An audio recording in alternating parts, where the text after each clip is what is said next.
Assalamualaikum warahmatullahi wabarakatuh. Perkenalkan, nama saya Zahra Azza dari Fakultas Keguruan dan Ilmu Pendidikan dari Program Studi Pendidikan Bahasa dan Sastra Indonesia dengan NIM 34102200047. Saya di sini akan memenuhi tugas UTS dari dosen pengampu Ibu Leli Miss Fistiana SPD MPD dengan membawakan judul Hakikat Berbicara. Untuk apa sih berbicara itu? Nah, saya akan membahas tuntas tentang berbicara. Menurut Heri Tarigan, berbicara adalah kemampuan mengucapkan bunyi artikulasi atau kata-kata untuk mengekspresikan, mengatakan, serta menyampaikan pikiran, gagasan, dan perasaan. Mengekspresikan di sini saya contohkan ketika misal kita membaca puisi, ya kan? Tidak mungkin ekspresi kita biasa-biasa saja. Mesti akan muncul ekspresi bahagia, sedih, dan lainnya. Kemudian mengatakan serta menyampaikan pikiran. Itu saya contohkan seperti ini, memberi materi. Memberi materi kan kita mengatakan serta menyampaikan pikiran dari ide-ide gitu. Terus ada juga gagasan dan perasaan. Contohnya ketika ada orang yang lagi sedih kemudian membuat story WhatsApp gitu kan. Kemudian kita komen, kita kepo dengan dia itu kenapa gitu. Ada juga pendapat dari Arjad dan Mukti. Berbicara adalah kemampuan mengucapkan kalimat-kalimat untuk mengekspresikan, menyampaikan pikiran, gagasan, dan pikiran. Nah, pendapat ini itu sedikit berbeda dengan menurut Heri Tarigan karena di sini mengucapkan kalimat-kalimat untuk mengekspresikan.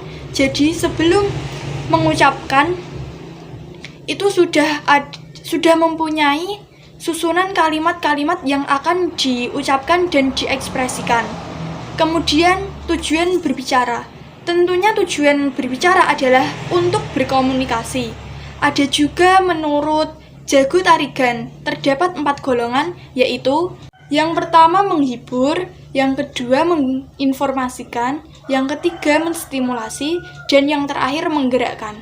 Yang pertama, menghibur. Menghibur itu menarik perhatian pendengar dengan berbagai cara. Contohnya seperti humor, spontanitas, kisah-kisah jenaka, petualangan. Itu semua untuk menimbulkan suasana gembira.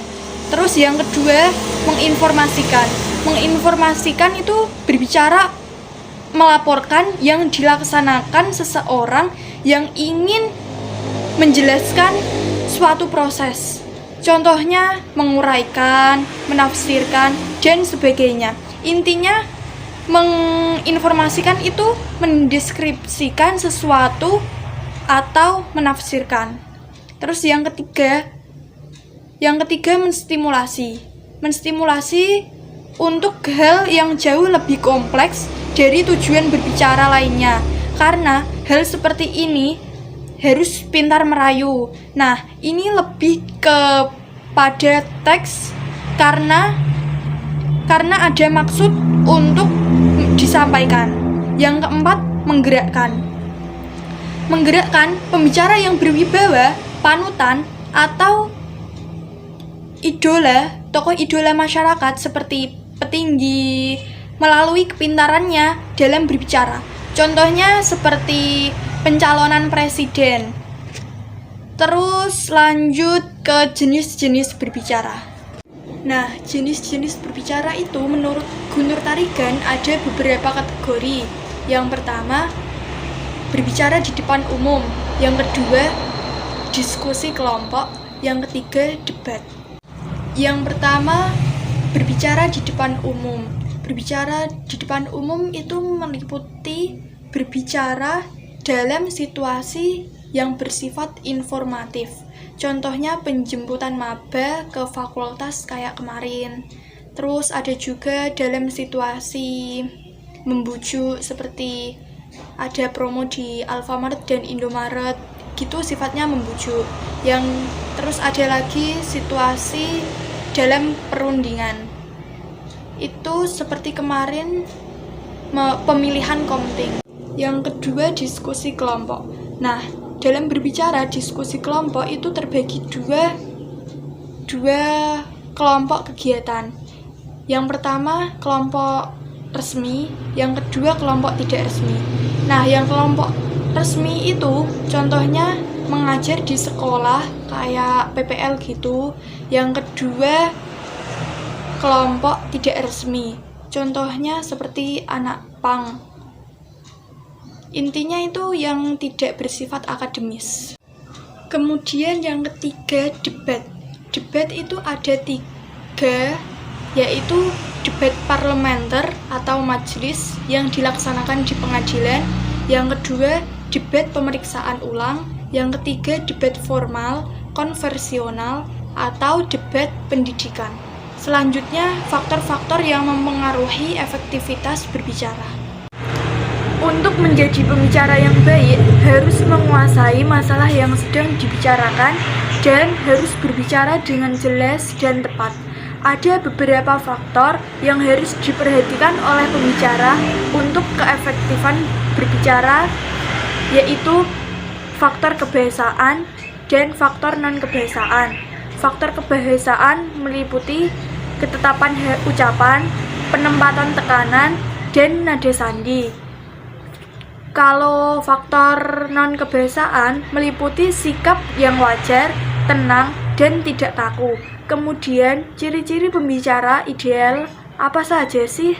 Pembicara yang ideal itu 1. Memilih topik yang tepat. 2. Menguasai materi. 3. Memahami latar belakang pendengar. Yang 4. Mengetahui situasi. Yang 5. Tujuan yang jelas. Yang 6. Kontak dengan pendengar. Yang 7. Kemampuan linguistiknya tinggi. Yang 8. Menguasai pendengar. Yang 9. Memanfaatkan alat bantu. Yang 10. Penampilan yang meyakinkan. Dan yang terakhir, berencana. Selanjutnya yang terakhir ada hambatan dalam berbicara. Hambatan berbicara terbagi menjadi 2, yaitu hambatan internal dan hambatan eksternal. Yang pertama, hambatan internal terbagi menjadi 4, yaitu 1. Ketidaksempurnaan alat ucap. Yang kedua, penguasaan komponen. Yang ketiga, penggunaan komponen isi. Yang keempat, kelelahan dan kesehatan fisik maupun mental. Yang pertama kita bahas ketidaksempurnaan alat ucap yang akan memengaruhi keaktifan dalam berbicara sehingga pendengar akan salah menafsirkan maksud pembicara. Yang kedua, penguasaan komponen kebahasaan meliputi lafal dan intro, diksi, struktur bahasa, gaya bahasa. Yang ketiga, penggunaan komponen isi meliputi hubungan isi dengan baik, struktur isi, kualitas isi, kuantitas isi.